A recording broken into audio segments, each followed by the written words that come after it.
एक ऐसा एरिया जहां सभ्यताओं का इतिहास हर कण हर पत्थर में बसा है, जहां समय की धाराओं ने विभिन्न संस्कृतियों को न केवल आकार दिया बल्कि उन्हें एक दूसरे के साथ जोड़कर एक यूनिक कल्चर कॉन्फ्रेंस का फॉर्मेशन भी किया, जहां की मिट्टी में अनगिनत साम्राज्यों ने जन्म लिया और उनकी परंपराओं ने मानवता को नए डायमेंशंस दिए। मगर फिर कुछ ऐसा हुआ कि सभ्यताओं की जननी वीरान हो गई और सब कुछ तबाह हो गया। अब आप सोच रहे होंगे कि आखिर हम बात किसकी कर रहे हैं, तो हम आपको बता दें, हम बात कर रहे हैं एनाटोलिया की। इसके पहाड़ों से लेकर मैदानों तक हर कण में एक कहानी बसी है जो बताती है कि कैसे इस धरती ने अनेक संस्कृतियों को पनाह दी और उन्हें एक यूनिक हेरिटेज का पार्ट बनाया। इसने न केवल इतिहास को प्रभावित किया बल्कि मॉडर्न वर्ल्ड को भी डायरेक्शन दी, मगर इसके बावजूद कोई एक सभ्यता यहाँ टिक नहीं पाई और एक के बाद एक सभ्यता यहाँ आती गई। क्या है ये पूरा मामला बताएंगे, मगर उसके लिए आपको हमारे वीडियो को एंड तक देखना होगा। तो चलिए शुरू करते हैं। एनाटोलिया यानी आज का तुर्की, ये इतिहास की वो भूमि है जहां सभ्यताओं की नींव रखी गई। ईस्ट एंड वेस्ट के मीटिंग पॉइंट पर लोकेटेड ये प्राचीन क्षेत्र मिस्ट्रीज एंड अमेजिंग इवेंट्स से भरा हुआ है। यहाँ की mountain ranges and deep valleys ना जाने कितनी सिविलाइजेशंस के राइज और डाउनफॉल की गवाह रही हैं। एनाटोलिया की हवा में इतिहास की खुशबू है और इसके हर कोने में समय के साथ बदलते हुए ह्यूमैनिटी के रंग छिपे हैं। ये वही लैंड है जहां महान साम्राज्य उभरे और फिर मिट गए, लेकिन उनकी कहानियां आज भी इस लैंड पर गूंजती हैं। वैसे एनाटोलिया को एशिया माइनर या मॉडर्न डे टर्की के एशियन पार्ट्स के रूप में जाना जाता है। ये स्टार्टिंग से ही ह्यूमन हिस्ट्री में सिविलाइजेशन एंड कल्चर का कॉन्फ्लुएंस रहा है। ऐसा इसलिए क्योंकि ज्योग्राफिक रूप से ये 3 महाद्वीपों अफ्रीका, यूरोप और एशिया के मिलन बिंदु पर लोकेटेड है। इसके अलावा इतिहास में भी इसका बहुत महत्व है क्योंकि ये ancient civilisations, languages and literature और सांस्कृतिक आदान प्रदान का एक सेंटर रहा है। आज हम इसकी हिस्ट्री, रिलीजियस सिग्निफिकेंस और इसके प्रभाव को संक्षेप में आपको बताएंगे। तो सबसे पहले बात करते हैं एनाटोलिया की ज्योग्राफी और इसकी स्ट्रेटेजिक इंपॉर्टेंस की। आप तो जानते ही हैं कि कोई भी देश दुनिया में कितना महत्व रखेगा ये निर्धारित करता है उसका भूगोल। यही वजह है कि एनाटोलिया का भौगोलिक स्थान इसको ह्यूमन सिविलाइजेशन के लिए बेहद महत्वपूर्ण बना देता है। अगर इसकी लोकेशन की बात की जाए तो ये क्षेत्र भूमध्य सागर और काला सागर के बीच लोकेटेड है, जिससे कई महत्वपूर्ण व्यापारिक मार्ग गुजरते हैं। ये कितना खास है इसका अंदाजा इस बात से लगा सकते हैं कि चीन का प्रसिद्ध सिल्क रोड भी कभी एनाटोलिया से होकर गुजरता था। यही नहीं, एनाटोलिया की ज्योग्राफिक कंडीशन इसे animal husbandry, farming and business सब के लिए सूटेबल बनाती है। यहाँ के वेरीड क्लाइमेट एंड टोपोग्राफी ने इसे प्रिमिटिव पीरियड से ही ह्यूमन सेटलमेंट के लिए अट्रैक्टिव बनाया है। ऐसा इसलिए क्योंकि यहाँ हर वो चीज है जो मानव सभ्यता के लिए चाहिए, फिर चाहे वो हिल्स, रिवर्स और वैलीज ही क्यों ना हो। असल में यहाँ मौजूद पहाड़ियों, नदियों और घाटियों ने अलग अलग संस्कृतियों और सभ्यताओं को आकर्षित किया, जिससे यहाँ उनके थॉट, रिलीजन एंड आर्ट का डेवलपमेंट हुआ। वैसे एनाटोलिया को सभ्यताओं का संगम कहा जाता है। पता है क्यों? क्योंकि यहाँ पर बहुत सारी सभ्यताओं ने न केवल जन्म लिया बल्कि उनका विकास भी हुआ और उनके बारे में आज भी जानने की लगातार कोशिश की जाती है। एक्चुअल में ancient civilisations and cultural development से एनाटोलिया का इतिहास प्री हिस्टोरिक टाइम्स से ही जुड़ा हुआ है। अगर बात की जाए यहाँ की सबसे पुरानी मानव सभ्यता की तो उसका नाम था कैटल होयुक। अगर बात की जाए कैटल होयुक की तो ये आज से 7500 ईसा पूर्व की एक बस्ती थी। जब इसकी खुदाई की गई तो पता चला कि यहाँ खेती और पशुपालन के साथ साथ कला और धार्मिक गतिविधियों का भी बेहद महत्व हुआ करता था और इसका जन्म भी यहीं हुआ था। कैटल होयुक के बाद यहाँ आया हिटाइट साम्राज्य, जिसकी स्थापना 1600 से 1178 ईसा पूर्व के बीच मानी जाती है। यह एनाटोलिया की एक प्रमुख शक्ति के रूप में उभरा। अगर बात की जाए इस साम्राज्य के लोगों की तो ये highly organised and skilled warriors थे। इन लोगों को आर्ट ऑफ वॉर के साथ साथ रिलीजन, आर्ट एंड लॉ का भी विशेष ज्ञान था।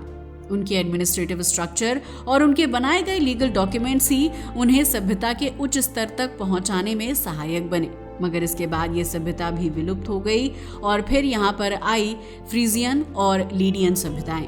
इन दोनों सभ्यताओं को एनाटोलिया की सांस्कृतिक धरोहर का इंटीग्रल पार्ट माना जाता है। लीडियन को दुनिया की सबसे पहली सिक्के चलाने वाली सभ्यता में से एक माना जाता है। इन्होंने भी यहाँ खूब प्रोग्रेस की, मगर ये यहाँ बसने वाली आखिरी सभ्यता नहीं थी। असल में यहाँ पर इतनी सारी सभ्यताओं का विकास इसलिए हुआ क्योंकि एनाटोलिया को व्यापार और सांस्कृतिक आदान प्रदान दोनों का एक महत्वपूर्ण केंद्र माना जाता था। एनाटोलिया लगातार नई नई सभ्यताओं का गढ़ बनता गया और फिर यहाँ पड़ा यूनानी और रोमन का प्रभाव। असल में एनाटोलिया पर 12वीं शताब्दी ईसा पूर्व से यूनानी उपनिवेशों का प्रभाव देखा गया। यूनानियों ने इस पूरे एरिया में अपने साइंस, आर्ट्स एंड फिलोसफी को फैलाया, विशेष रूप से एनाटोलिया के वेस्टर्न रीजन में। यहाँ फर्स्ट मिलिटर्स और प्रियाने जैसे शहर यूरोपीय कला, वास्तुकला और शिक्षा का केंद्र बन गए। रोमन साम्राज्य के उदय के साथ साथ एनाटोलिया ने भी एक नए युग में प्रवेश किया था। रोमन साम्राज्य ने एनाटोलिया को अपने साम्राज्य का एक महत्वपूर्ण हिस्सा बनाया और इसके शहरों का लगातार विकास किया, जिसमें शामिल था इस्तांबुल, जो तब विजंतिया या कॉन्स्टेंटिनोपल हुआ करता था। असल में ये भी रोम का एक प्रमुख शहर बन गया। वैसे बताते चलें कि एनाटोलिया पर यूनानी प्रभाव भी देखा गया था। एक्चुअल में सिकंदर के विजय अभियान के बाद एनाटोलिया में यूनानी संस्कृति का प्रभाव तेजी से बढ़ने लगा, जो यहाँ की आर्किटेक्चर और सिटी प्लानिंग में भी दिखाई दिया। यूनानी शहर राज्य जैसे इफेस, पेरगमो और मिलेटर्स के पश्चिमी हिस्से important cultural and commerce centres बनते चले गए। रोमन साम्राज्य के प्रभाव की बात करें तो रोमन साम्राज्य ने 1 शताब्दी ईसा पूर्व में एनाटोलिया पर कब्जा कर लिया था। इसके बाद से ही एनाटोलिया ने लॉन्ग पीस एंड प्रॉस्पेरिटी का एरा देखा। इस दौरान एनाटोलिया में कई शहरों का विकास हुआ, जिनमें से कुछ तो आज भी महत्वपूर्ण हैं। उदाहरण के लिए आप इफेस, एक प्रमुख रोम शहर को ले सकते हैं, जहां आज भी रोम के ग्लोरियस रूइंस देखे जा सकते हैं। इस तरह समय बीतता गया और फिर आया बाइजेंटाइन साम्राज्य, जिसकी वजह से यहाँ ईसाई धर्म का लगातार विकास हुआ। असल में जब रोमन साम्राज्य 2 हिस्सों में बंट गया था तो एनाटोलिया पूर्वी रोमन साम्राज्य, जिसे बाइजेंटाइन साम्राज्य भी कहा जाता है, का हिस्सा बन गया।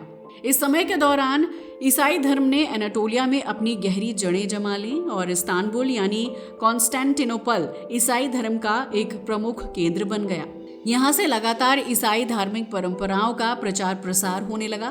बाइजेंटाइन कला और वास्तुकला ने भी एनाटोलिया की सांस्कृतिक पहचान को आकार दिया, विशेष रूप से यहाँ बनने वाले चर्चेस और धार्मिक स्थलों में।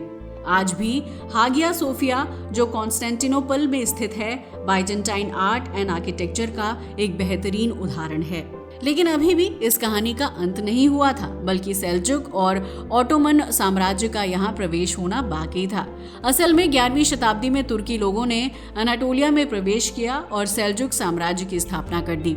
वैसे अगर बात की जाए सेल्जुक साम्राज्य की, तो तुर्कों ने इस्लामी संस्कृति को अनाटोलिया में फैलाया और इस क्षेत्र को इस्लामी सभ्यता का एक महत्वपूर्ण केंद्र बना दिया, जहां चारों ओर मॉस्क्स, मदरसास एंड कैरावेंसियर्स का कंस्ट्रक्शन करवाया गया, जो उनकी कल्चर एंड रिलीजियस व्यूज को रिफ्लेक्ट करते थे।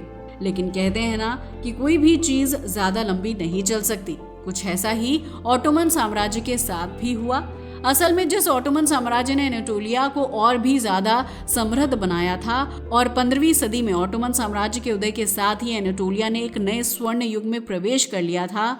इस्तांबुल को ऑटोमन साम्राज्य ने अपनी राजधानी बनाया और इस शहर को कला, विज्ञान, व्यापार और संस्कृति का एक महत्वपूर्ण केंद्र भी बना दिया। यहाँ विभिन्न संस्कृतियों, धर्मों और भाषाओं को अपने साम्राज्य में सह अस्तित्व का अवसर भी दिया गया, जिससे एनाटोलिया सांस्कृतिक आदान प्रदान का एक प्रमुख केंद्र बन गया। उसका भी अंत हो गया।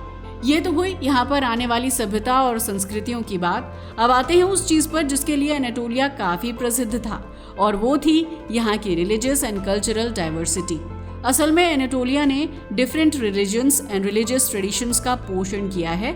यही नहीं, यहाँ पर अलग अलग सभ्यताओं से जुड़े लोग थे और प्राचीन काल में यहाँ कई धर्मों का वर्चस्व था, जिसमें शामिल थे हित्ती, ग्रीक और दूसरे स्थानीय देवताओं की पूजा करने वाले लोग। मगर इसके बाद में ईसाई धर्म और इस्लाम धर्म ने इस क्षेत्र में अपनी जड़ें जमा ली। अगर बात की जाए ईसाई धर्म की, तो ये प्रारंभिक काल में ही यहाँ फैल चुका था और एनाटोलिया में कई प्रमुख धार्मिक केंद्रों का जन्म भी हुआ, जैसे कि सेंट पॉल। इसके अलावा जब इस्लाम धर्म आया तो इस्लाम धर्म भी पीछे नहीं रहा। इस्लाम के आगमन के साथ ही एनाटोलिया में मस्जिदें, सूफी संतों की परंपरा ने भी महत्वपूर्ण भूमिका निभानी शुरू कर दी। सूफी संत जैसे जलालुद्दीन रूमी ने एनाटोलिया में स्पिरिचुअलिटी एंड ह्यूमैनिटी का मैसेज दिया, जिसके विचार और कविताएं आज भी ग्लोबल लेवल पर प्रसिद्ध हैं। वहीं अगर बात की जाए एनाटोलिया की संस्कृति और धरोहर की, तो एनाटोलिया की सांस्कृतिक धरोहर बेहद समृद्ध है, जिसे आज भी काफी पसंद किया जाता है। यहाँ के ऐतिहासिक स्थल जैसे एफेसस, ट्रॉय और गोबेकिली टेपी आर्कियोलॉजिकल हेरिटेज का एक खजाना है। गोबेकिली टेपी को दुनिया के सबसे पुराने धार्मिक स्थलों में से एक माना जाता है, क्योंकि इसका निर्माण 9600 ईसा पूर्व में हुआ था। इसके अलावा एनाटोलिया का संगीत, नृत्य और रस्में इसे एक सांस्कृतिक केंद्र बना देती हैं। अगर आधुनिक एनाटोलिया की बात की जाए तो यह आधुनिक तुर्की के रूप में जाना जाता है और 20वीं सदी की शुरुआत में जब वर्ल्ड वॉर फर्स्ट हुआ तो इसके बाद उस्मानी साम्राज्य का डाउनफॉल हो गया और मुस्तफा कमाल अतातुर्क की लीडरशिप में आधुनिक तुर्की गणराज्य की स्थापना हुई। तुर्की एनाटोलिया का केंद्र बना और अतातुर्क ने तुर्की को एक सेक्युलर एंड मॉडर्न नेशन बनाने की डायरेक्शन में कई सारे सुधार किए। आज एनाटोलिया तुर्की की सांस्कृतिक और राजनीतिक धरोहर का महत्वपूर्ण हिस्सा बना हुआ है। उस्मानी साम्राज्य की बात करें तो 13वीं सदी के अंत में उस्मानी साम्राज्य की स्थापना हुई, जिसने एनाटोलिया को अपनी शक्ति के अंडर कर लिया था। यही नहीं, उस्मानी साम्राज्य ने एनाटोलिया के साथ साथ पूरे पूर्वी यूरोप, उत्तरी अफ्रीका और पश्चिम एशिया पर भी राज किया था। 1453 और कॉन्स्टेंटिनोपल पर उस्मानियों ने विजय प्राप्त की और इसे अपनी राजधानी बनाया। एनाटोलिया का एक महत्वपूर्ण हिस्सा बना रहा और इसका प्रभाव कला, संगीत और साहित्य में भी दिखाई दिया। फिर जैसा कि हमने अभी बताया कि 20वीं सदी में इस क्षेत्र में आधुनिक तुर्की की स्थापना हुई, जो आज तक विद्यमान है। तो देखा आपने कैसे एनाटोलिया में सिविलाइजेशन और संस्कृतियों का जन्म होता रहा और ये लगातार इनका संगम बनता गया। आखिर में हम आपको बता दें कि एनाटोलिया का इतिहास और संस्कृति विश्व इतिहास का एक महत्वपूर्ण हिस्सा है। ये क्षेत्र प्राचीन सभ्यताओं का उद्गम स्थल रहा है और यहाँ बहुत सारी संस्कृतियों का मेल जोल हुआ। एनाटोलिया का भूगोल, इतिहास और संस्कृति आज भी मानव सभ्यता के विकास में एक महत्वपूर्ण स्थान रखता है। वैसे आपका एनाटोलिया के बारे में क्या ख्याल है? अपनी राय को हमें कमेंट करके ज़रूर बताइएगा। आज के लिए बस इतना ही। वीडियो अच्छा लगा हो तो इसे लाइक और शेयर करें और हमारे चैनल को भी सब्सक्राइब करें। जय हिंद दोस्तों।